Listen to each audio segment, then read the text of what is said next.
نحمده ونصلي على رسوله الكريم أما بعد فأعوذ بالله من الشيطان الرجيم بسم الله الرحمن الرحيم قل من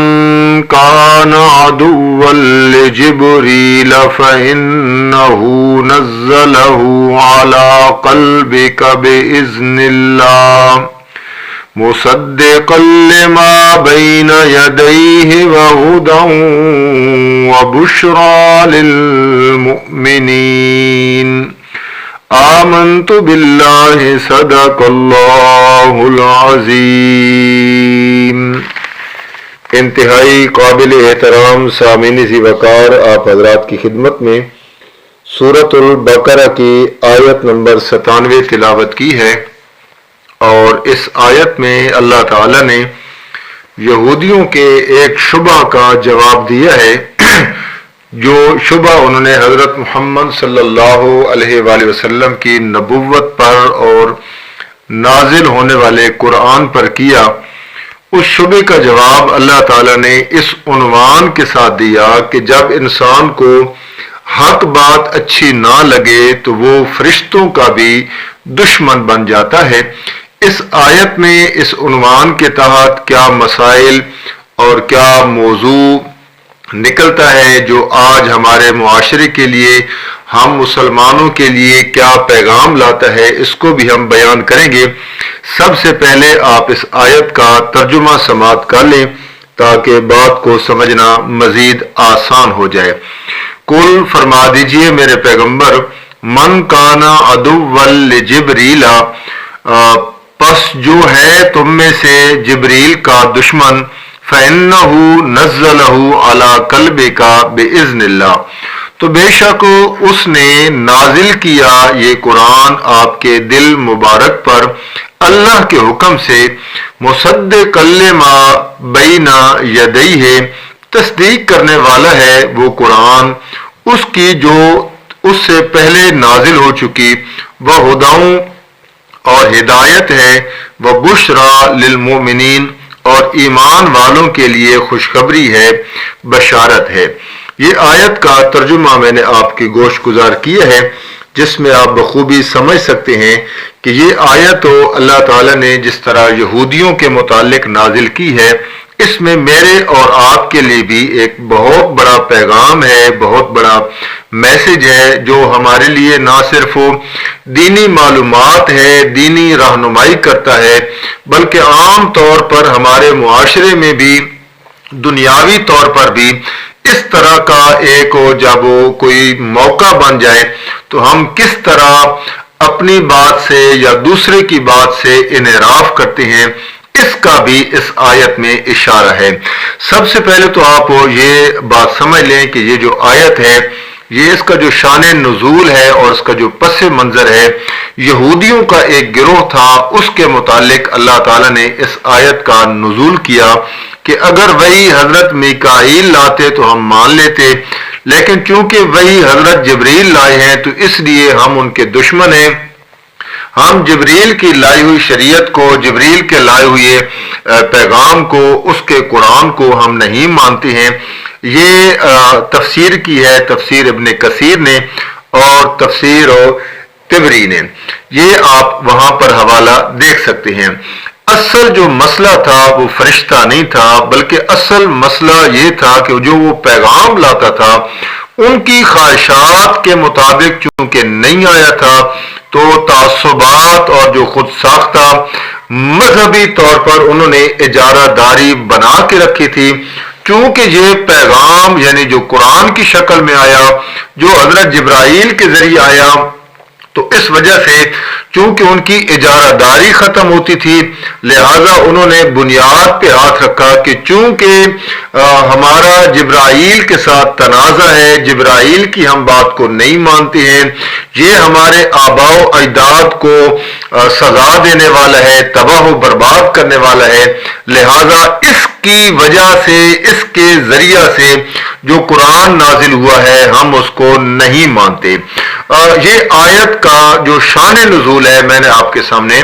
بیان کر دیا ہے، اور آپ بخوبی جانتے ہیں آج بحمداللہ تعالی ہم آیت نمبر 97 تک پہنچ گئے ہیں، اور مستقل طور پر درس سننے والے سامعین بخوبی جانتے ہیں کہ سورت فاتحہ سے آیت نمبر بقرہ کی 97 تک ہم تسلسل کے ساتھ اللہ تعالیٰ کی توفیق کے ساتھ اس کو بیان کر رہے ہیں، اور جو ہمارے درس کی خاص خصوصیت ہے وہ یہ نہیں ہے کہ صرف قرآنی آیات کا جو معانی ہے مطالب ہے اس کو بیان کر دیا جائے اور بس ٹھیک ہے ہو گیا، نہیں، بلکہ قرآن میرے اور آپ کے لیے جو ہم اس دور میں 1400 سال پہلے نازل ہونے والی قرآن کو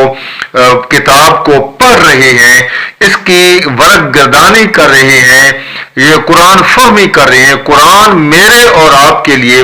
کیا میسج، کیا پیغام، کیا سبق لے کے آیا ہے، کیا نصیحت لے کے آیا ہے، ہم اس کو سمجھیں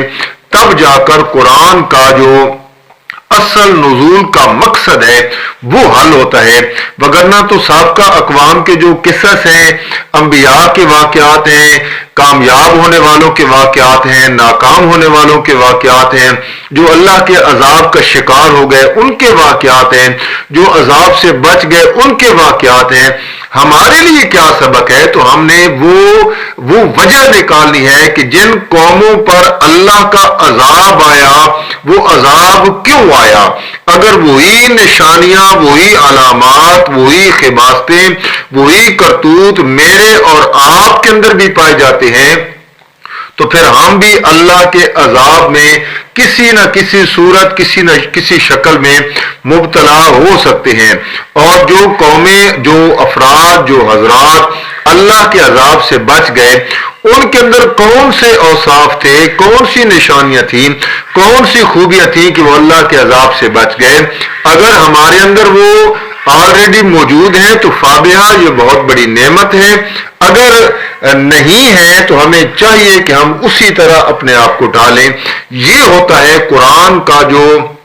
اپنے اپنے دور میں پڑھنے کا مطلب ہوتا ہے۔ چنانچہ جو آیت کا اصل مرکزی پیغام ہے وہ پیغام یہ ہے کہ جو حق دشمنی ہوتی ہے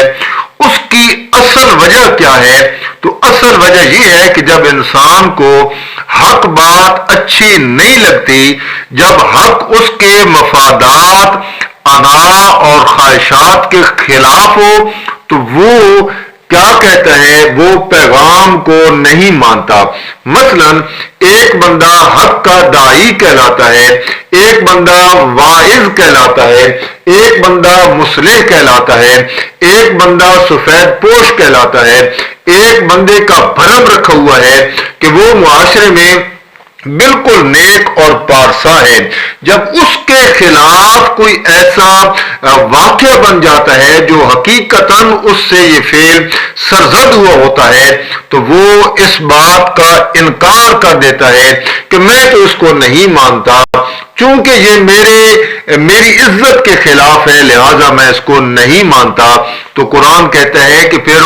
تمہارا بھی وہی ذہن ہے جو یہودیوں کا ذہن تھا کہ اگر تمہارے حق میں ہو، تمہارے مفادات میں ہو، تمہاری خواہشات کے مطابق ہو تو پھر تو مان لیا جاتا ہے، لیکن تیری خواہشات کے مطابق نہ ہو، تیرے مفاد میں نہ ہو تو پھر تو نہ مانے۔ تو یہی خباثت تو یہودیوں کے اندر تھی، پھر تیرے اور ان کے درمیان صرف شکل و صورت کا فرق ہے اور ذہن کا کوئی فرق نہیں ہے، صرف کلمہ پڑھنے نہ پڑھنے کا فرق ہے، باقی ذہنیت دونوں کی ایک جیسی ہے، کیونکہ جو اصل دشمنی ہے وہ سچ کے ساتھ کی جا رہی ہے، اصل دشمنی پیغام کے ساتھ کی جا رہی ہے، لہذا پیغام لانے والے کو اور پیغام کو دشمن بنا لیتا ہے، کیونکہ اس کے مفادات، اس کی انا، اس کی خواہشات کے خلاف بات آ گئی ہے، اس لیے وہ نہیں مانتا۔ تو اس لیے میں کہتا ہوں کہ جو دراصل قرآن کا مخالف ہے وہ جبرائیل کا دشمن کہلاتا ہے۔ اس وجہ سے اللہ تعالیٰ نے اس آیت کا جو نزول کیا ہے صرف یہودیوں کے لیے نہیں بلکہ میرے اور آپ کے لیے بھی پیغام ہے۔ اللہ نے ان کا جواب دیا ہے، بڑے اچھے انداز میں دیا ہے، کہ آپ جبرائیل پہ تو اعتراض کرنا آپ کا بنتا ہی نہیں ہے، کیونکہ فَإِنَّهُ نَزَّلَهُ عَلَىٰ قَلْبِكَ بِإِذْنِ اللَّهِ، جبرائیل کوئی اپنی مرضی سے تو نہیں لے کر آیا کہ میں نے محمد عربی کے قلب اطہر پہ جا کے نازل کرنا ہے، اس کو تو بِإِذْنِ اللَّهِ اللہ نے حکم دیا ہے، تو پھر اللہ کے ساتھ دشمنی کرو، جبرائیل کے ساتھ دشمنی بنتی نہیں ہے۔ پھر اللہ تعالیٰ نے 3 قرآن کی بنیادی صفات کا ذکر کیا ہے کہ سمجھ نہیں آتی تمہارے اعتراض کی، کوئی انوکھی بات تو نہیں لے کر آیا ہے، کوئی نئی بات تو نہیں لے کے آیا ہے، اسی کتاب کی تصدیق کرتا ہے جو تورات تم پڑھتے ہو، جس کے تم پوپ کہلاتے ہو، جس کے تم بڑے بڑے علامے کہلاتے ہو، اسی کتاب کی یہ تصدیق کرنے والا ہے۔ مصدقا لما بین یدیہ، جو اس سے پہلے نازل ہو چکی ہیں کتابیں، یہ کتاب بھی ان کی تصدیق کرتی ہے۔ ہدن، یہ ہدایت کا راستہ دکھاتی ہے۔ بشریٰ للمؤمنین، جو ایمان لے آتا ہے اس کو خوشخبریاں سناتی ہے۔ تو جبرائیل کے ساتھ دشمنی کوئی بنتی نہیں ہے۔ مسئلہ یہ نہیں ہے کہ قرآن سخت ہے، مسئلہ یہ ہے کہ دل سخت ہو چکی ہے، اپنی مفادات، اپنی خواہشات کے جو خلاف بات آتی ہے اس کو جو نہیں مانتا ہے وہ دراصل پیغام کا منکر ہوتا ہے۔ آج میں سمجھتا ہوں آج کے دور میں آپ جس معاشرے میں، جس سوسائٹی میں، جس عنوان پر، جس ٹاپک پر، حتیٰ کہ 2 بندے آپس میں باتیں کر رہے ہیں، اگر آپ اس کی ہاں میں ہاں ملاتے جائیں تو وہ بندہ کہے گا کہ یہ تو میرا فرینڈ ہے، یہ تو میرا دوست ہے، یہ تو بہت اچھا ہے۔ لیکن اگر آپ اس کی کسی بات کو رد کر دیں، اگر آپ اس کی کسی بات کو ٹوک دیں، اگر آپ اس کی بات کو کسی دلیل سے غلط ثابت کر دیں، تو سب سے پہلا دشمن آپ کا وہی بنے گا کہ یہ بندہ میرا مخالف ہے، چونکہ میری تائید نہیں کرتا ہے لہذا میرا یہ دشمن ہے اور مخالف ہے۔